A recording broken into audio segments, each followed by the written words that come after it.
Monsieur, dames, bonsoir et ravi de vous retrouver sur la télévision Bonferré pour votre grande édition d'information de 21h. En prélude au 5e recensement général de la population et de l'habitat, l'Institut national de la statistique INS a procédé ce matin au lancement des activités de la cartographie pilote. C'est l'arrondissement communal Niamey 5 qui a été retenu comme commune pilote. N'est-ce pas Reina Moussa et Abdoulaye Seydou? Le directoire de l'Institut national de la statistique était ce matin l'hôte des populations de la commune 5 de Niamey, et cela dans le cadre du 5e recensement général de la population et de l'habitat prévu se tenir en décembre prochain. En prélude à ces travaux, nous avons choisi, sélectionné la commune 5 pour tester la cartographie pilote. On sait que la cartographie, c'est la première activité de terrain qui rentre dans le cadre des préparatifs d'un recensement. Alors donc, on dit souvent même que c'est la clé de réussite de tout recensement. Alors donc, nous avons choisi la commune 5 pour tester tout le dispositif qu'on a prévu dans le cadre de cette cartographie. Au nom de l'arrondissement communal Niamey 5 et à mon nom propre, nos remerciements à la direction général de l'Institut national de la statistique d'avoir porté son choix sur notre chère commune.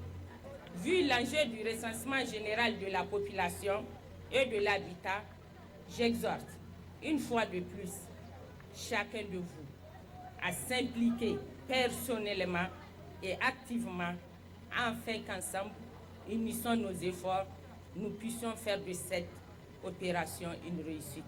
Faire de ce 5e recensement général de la population une obligation morale aussi et surtout un acte civique, c'est contribuer à la fois au développement du pays, d'où cet appel de la première responsable de l'INS. Il est extrêmement important pour nous de nous assurer de la mobilisation de toute la population. Nous vous informons aujourd'hui, pas pour vous seulement, vous avez été bien choisis. Nous avons demandé la mobilisation des maires, des mairies. Nous avons demandé la mobilisation des femmes et des jeunes. Parce que c'est à partir de ces groupes-là, qui sont d'ailleurs les plus nombreux, les femmes sont les plus nombreuses, les jeunes sont les plus nombreux de la population, c'est à partir d'eux qu'on va dérouler tout le recensement. Donc nous comptons sur votre mobilisation, votre participation et le soutien aux équipes qui vont passer. Votre participation même aux équipes. Nous ne sommes pas venus aujourd'hui par hasard. À rappeler que le recensement général de la population et de l'habitat est le 5e du genre au Niger, la dernière datant de 2012. Il permettra de contribuer à la production et à la diffusion des données socio-démographiques fiables nécessaires à l'élaboration, la mise en œuvre et le suivi et évaluation des politiques et plans de développement pour les 10 années à venir. L'Association internationale des diplômés de l'Université Senghor, section du Niger, en collaboration avec l'ONG Cerise, a organisé ce matin un atelier de renforcement de capacité des acteurs et réseautage interdisciplinaire sur la santé, l'environnement et le développement. N'est-ce pas Boubacar Amadou et Rabiou Labo? Le présent atelier est organisé par l'Association internationale des diplômés de l'Université Senghor, section du Niger, en collaboration avec l'ONG Cerise. Il vise à renforcer les capacités des acteurs et de réseautage interdisciplinaire, regard croisé sur le monde du numérique, la santé, l'environnement et le développement. L'objectif principal de cet atelier est de sensibiliser et de renforcer les capacités des participants à l'utilisation du numérique face aux enjeux en matière de santé, environnement et les différents aspects du développement. De façon spécifique, tout en analysant les liens entre le numérique et les principaux aspects du développement, l'atelier apportera des éclairages sur le monde du numérique et ses applications dans les différents secteurs, l'intelligence artificielle et ses applications d'intérêt pour le Niger, le rôle du numérique dans l'atteinte des objectifs de développement durable à l'horizon 2030. Cet atelier permettrait à différents participants et ceux qui nous suivent de loin d'être beaucoup plus outillés avec justement notre expert, Dr Bokoy, qui va procéder à une présentation sur 3 heures de temps quasiment, pour expliquer de façon approfondie et soutenue les impacts que peuvent avoir ces différents concepts inscrits au niveau de la thématique de cet atelier. Ce renforcement de capacité revêt une importance capitale aux yeux du ministère en charge de l'environnement en cette ère où l'utilisation du numérique devient de plus en plus un impératif. Il reste à vous inviter à suivre donc les présentations avec toute l'attention requise pour que, au sortir de cette journée de renforcement de capacité, que nous soyons les plus outillés pour évidemment comprendre qu'il y a un lien très fort entre le numérique, la santé et le développement durable, en passant évidemment par l'environnement. Au cours de cet atelier d'une journée, les participants auront droit à plusieurs communications en lien avec la thématique évolution environnementale et numérique, numérique et ODD, rôle de l'intelligence artificielle, l'industrie culturelle à l'ère du numérique, rôle de la linguiste ou encore la synergie interdisciplinaire pour un développement durable sous la menace du changement climatique, qui seront suivis d'échanges et permettre aux initiateurs d'atteindre les objectifs escomptés. Autonomisation de la jeune femme africaine, une voie sûre vers l'éradication de la pauvreté et une croissance économique inclusive. C'est le thème de la première édition du Festival africain de l'art féminin FESTAF. Le top départ de la première édition a été donné cet après-midi au CCOG de Niamey par la vice-présidente de la Commission nationale indépendante des droits humains CNDH, marraine de l'édition 2022. Abdelaziz Mahamadou et Lucas Oga nous en disent plus. Cette première édition du Festival africain de l'art féminin est axée autour du thème central autonomisation de la jeune femme africaine, une voie sûre vers l'éradication de la pauvreté et une croissance économique inclusive. L'occasion pour le commissaire général du FESTAF de replacer le contexte dans lequel se tient la première édition. L'art demeure un moyen incontournable pour témoigner de la richesse culturelle de nos États. C'est une source de revenus assez remarquable. Pour ce fait, il s'avère nécessaire de créer des cadres adéquats en vue d'apprendre et de partager des expériences et connaissances. En gagnant cette capacité d'user de la plénitude de leurs droits, les femmes se libèrent, s'affranchissent ainsi de la dépendance sévère à laquelle elles ont été souvent assujetties. Chères braves femmes, chères sœurs, chères mères, le présent festival a pour objectif d'offrir une plateforme conséquente aux femmes issues de tous les corps de métier, de l'entrepreneuriat, de l'artisanat, provenant essentiellement des pays membres de l'Union africaine. Les entrepreneurs et autres actrices saisiront l'occasion pour exposer leur savoir-faire. L'élimination des discriminations et des formes de violence ainsi que la promotion du genre reste une question fondamentale et cruciale au plan national, a rappelé la vice-présidente de la CNDH, marraine de l'édition 2022. Dans le contexte de l'émergence et de la participation de la femme dans le secteur de l'économie et de l'artisanat, les femmes jouent un rôle important dans le développement à travers leur engagement participatif aux prises de décision et aux activités productives. Aujourd'hui, la promotion des droits de la femme est sans doute la condition première de la participation active et dynamique des femmes au développement. La pleine participation des femmes au développement durable devra être effective. Partant de cette fête, des initiatives telles que le Festival africain de l'art féminin sont des opportunités à saisir en vue de promouvoir, confirmer le leadership féminin. À l'occasion de cette première édition, ce festival qui promet l'art féminin et qui offre une tribune à toutes les femmes africaines et d'ailleurs d'exposer leur savoir-faire dont j'aimerais féliciter et encourager toutes les femmes entreprenantes, participantes qui ont à cœur l'expression de leurs richesses potentielles. Au programme, conférences, expositions, formations, foires, reconnaissance honorifique, spectacles et défilés de mode. Sur place, la délégation conduite par la vice-présidente de la Commission nationale des droits humains a visité les différents stands des pays tels que le Niger, la Côte d'Ivoire, le Bénin, le Togo, pour ne citer que ceux-là. À Maradi, le ministre de l'Hydraulique et de l'Assainissement a présidé ce vendredi la cérémonie d'ouverture de l'atelier d'élaboration du plan d'action annuel sectoriel 2022-2023 du ministère. Tous les acteurs concernés par la question prennent part à cette rencontre annuelle. Suleiman Ousmane sous les images de Ibrahim Amadou du bureau reportage Bonferré Maradi. Sous la présence du ministre de l'Hydraulique et de l'Assainissement, tous les acteurs concernés et cadres du ministère de l'Hydraulique et de l'Assainissement se retrouvent autour de leur ministre pour ensemble relever les défis dans le secteur de l'eau et assainissement. Et c'est là à travers la présente rencontre annuelle de planification en 2023. Une activité qui retrace toute son importance aux yeux du premier responsable de la région de Maradi.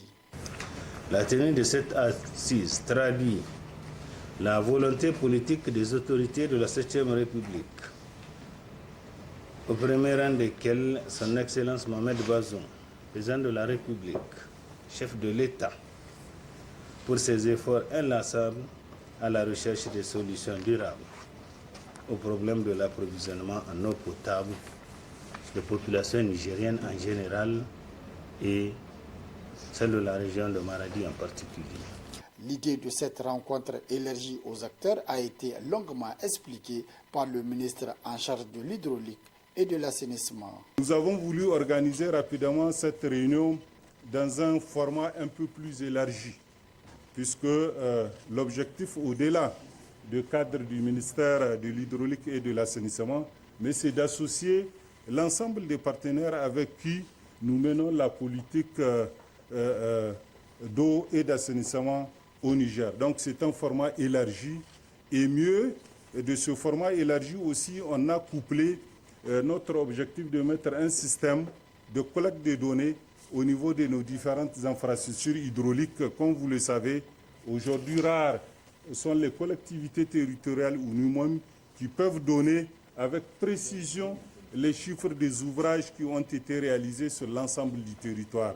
Donc l'objectif aussi, c'est de mettre en place un dispositif qui va permettre à nos différentes directions régionales, départementales, communales, et y compris avec les collectivités territoriales, d'assurer désormais la collecte de ces données pour en temps réel, on puisse avoir les statistiques au niveau des différentes collectivités territoriales. En termes d'engagement pris par le gouvernement, selon le ministre de l'Hydraulique et de l'Assainissement, la région de Maradi a bénéficié d'importants travaux d'urgence. Aujourd'hui, la région de Maradi bénéficie de plus de 1,7 milliard de travaux d'urgence qui sont en cours.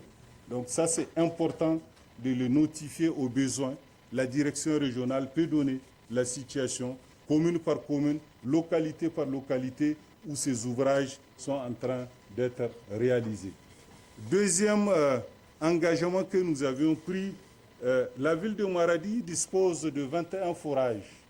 Sur ces 21 forages, 17 étaient équipés de groupes électrogènes qui permettraient de faire le relais pendant les périodes de soudure.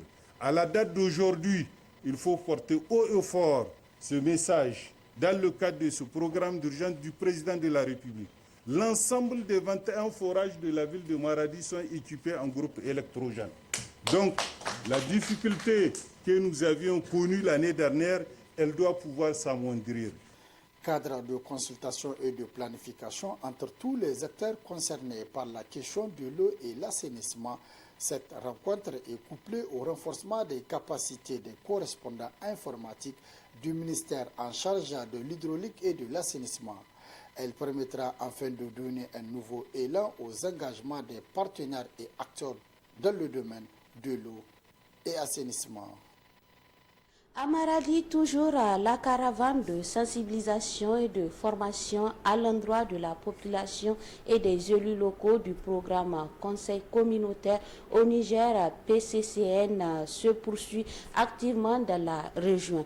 Après les élus locaux et femmes de la commune d'Agué, c'est au tour de ceux de la commune de Tchadoua d'accueillir la délégation du PCCN pour le même exercice sur place. Sharifa Parezo et Ibrahim Amadou du bureau reportage à Bonferré nous en disent plus. La caravane de sensibilisation et mobilisation des populations sur la paix et la vie associative initiée par la préfecture de Agué en collaboration avec les élus locaux, financée par le programme de conseil communautaire au Niger PCCN, s'est poursuivie dans la commune de Tchadoua avec comme thème prévention et surgestion de conflits. Nous sommes là pour témoigner de ce qu'ils sont en train de faire sur le terrain. Dieu merci, comme vous venez de le voir, la population quand même a été assez édifiée et les gens ont pris conscience de toutes ces thématiques qui ont été développées et nous osons espérer que notre département, en tout cas la population, soit conscientisée par rapport à tous ces problèmes-là dont je viens d'évoquer. L'objectif de cette caravane est de sensibiliser la population pour que la paix règne dans cette commune, surtout avec l'insécurité dans la région de Maradi. Sensibiliser notre population sur l'importance de la paix. L'importance de la paix. Parce que c'est à notre connaissance que, vu notre pays même, si tu prends les mois passés ou bien les années passées, les années antérieures, la région de Dufa, la région de Tillabéri, et un peu partout au Niger, nous sommes infectés par l'insécurité. Et récemment, ici dans notre région, la région de Maradi, nous sommes infectés par l'insécurité. Si tu prends le département de Guidarumji et le département de Madaronfa, c'est une réalité qui est là. Cette caravane de sensibilisation sillonnera 20 villages de la commune de Tchadoua. L'objectif est de sensibiliser la population sur plusieurs thématiques en rapport avec la paix, la sécurité, la cohésion sociale, le conflit agriculteur-éleveur et plein d'autres. Autre aspect de ce journal, l'hôtel Radisson Blu de Niamey a servi de cadre ce vendredi à la tenue de la réunion de présentation du document du programme Pays 2023-2027 UNICEF Niger au comité de pilotage du dit programme. Ce dernier est le produit d'une réflexion menée par le ministère du Plan, celui de l'aménagement communautaire de concert avec l'UNICEF. N'est-ce pas, Ousseina Hasmi et Rabiou Labo? Élaboré à partir des réflexions entre l'UNICEF et le Niger pendant la période 2019-2022, fruit de leur coopération, le programme pour comprendre les besoins des enfants du Niger arrive à sa fin. Cette réunion vise à présenter le nouveau document du programme Pays 2023-2027 UNICEF Niger au comité de pilotage du programme. Le Niger qui aujourd'hui fait face à de multiples défis, mais aussi qui a pu réaliser de nombreux résultats pour les enfants du Niger. Le Niger, sous le leadership du président Bazoum, est aujourd'hui un pays qui est énormément soutenu par les bailleurs de fonds. Je suis heureuse de dire qu'en cette fin d'année 2022, nous avons déjà mobilisé à peu près un tiers de ce nouveau programme en termes de financement, ce qui va permettre de démarrer dans de bonnes conditions ce nouveau programme.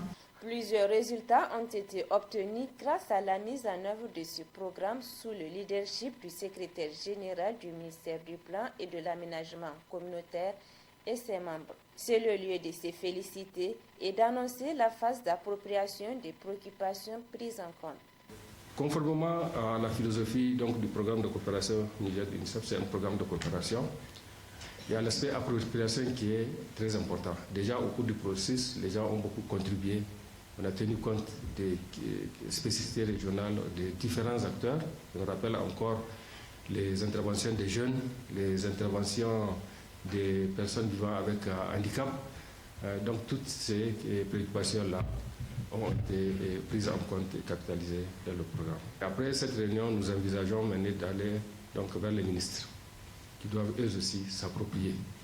Nous sortons des revues annuelles au cours desquelles nous avons tiré les enseignements donc, de la mise en œuvre du programme finissant et qu'on va capitaliser maintenant dans la mise en œuvre du prochain programme. D'ores et déjà, au cours de cette année, des innovations ont été apportées. Au cours de cette session, les participants auront droit à la présentation des grands axes du nouveau programme et des résultats attendus. Aussi, les défis sécuritaires, l'accès des zones vulnérables, mais aussi comment trouver des solutions innovantes pour mettre en œuvre ce nouveau programme feront l'objet des débats. Et enfin, c'est à travers un match de football des jeunes filles que l'UNICEF a célébré cet après-midi au Centre technique national de la FENIFOOT, la journée mondiale de l'enfance. Le thème retenu est l'inclusion pour chaque enfant et la non-discrimination. La rencontre s'est déroulée en présence du représentant de l'UNICEF, du ministère du Sport, celui de la promotion de la femme et de la protection de l'enfant et de plusieurs autres invités de marque. Abdelaziza Mahamadou et Siraja Maman Yete. La journée mondiale de l'enfance, édition 2022, a pour thème l'inclusion pour chaque enfant. Ici au Niger, c'est le Centre technique national de la Fédération nigérienne de football qui a été choisi pour un match de football des jeunes filles. Le sport m'a aidé vraiment à dépasser toutes sortes de discriminations. Quand on joue au sport, on voit autre chose que le sport. On ne voit pas des couleurs, on ne voit pas des religions, on ne voit pas d'autres choses. On voit seulement des personnes, des enfants qui sont là à jouer ensemble. Et à la veille du premier match de la Coupe du Monde de football sur demain, nous avons souhaité mettre l'accent sur la capacité du sport et sa passion qu'il génère et transcender toutes les différences. Les sportifs du Niger ont souvent incarné cette abnégation au service de leur passion. Et leur parcours un motif de fierté et d'inspiration. Et là, je pense à Tekiet Ben Youssef et à Fagal dans le taekwondo, à Moussa Mazou et Kalala dans le foot et à Minatou Seni dans l'athlétisme. Ils sont des personnes qui donnent aux enfants de l'espoir, ils montrent un chemin, ils montrent aussi une détermination que c'est très nécessaire dans la vie, n'importe ce qu'on va faire. Présent à la rencontre, le ministre en charge de la jeunesse et du sport, Sékou Doro Adamou, a salué et encouragé cette initiative qui permet aux jeunes filles de s'épanouir via le football. Le secrétaire général du ministère en charge de la promotion de la femme et de la protection de l'enfant a aussi placé un mot à cette cérémonie. Cette année, la célébration de la Journée mondiale de l'enfance porte en particulier sur la thématique de l'inclusion et de la non-discrimination. Un thème d'actualité car il répond en premier lieu au souci d'équité et porte une attention particulière aux enfants les plus vulnérables et désavantagés avec les différentes situations de crise humanitaire et sanitaire qui traversent le monde. Le Niger a accompli des progrès importants ces dernières années. Beaucoup d'enfants ont accès à une éducation de qualité, à l'eau potable et même à une baisse sensible du taux de mariage des enfants qui passe de 76,3% en 2012 à 65% en 2021. Mettre les enfants dans les conditions les permettant de gagner leur vie et de devenir des individus libres et autonomes constitue le vœu des organisateurs de la présente cérémonie. Au terme de cette rencontre amicale de football, des trophées et autres récompenses ont été distribués aux lauréats. C'est sur ce reportage de Abdelaziza Mahamadou et Siraja Maman que se referme votre édition d'information de 21h sur la télévision Bonferré.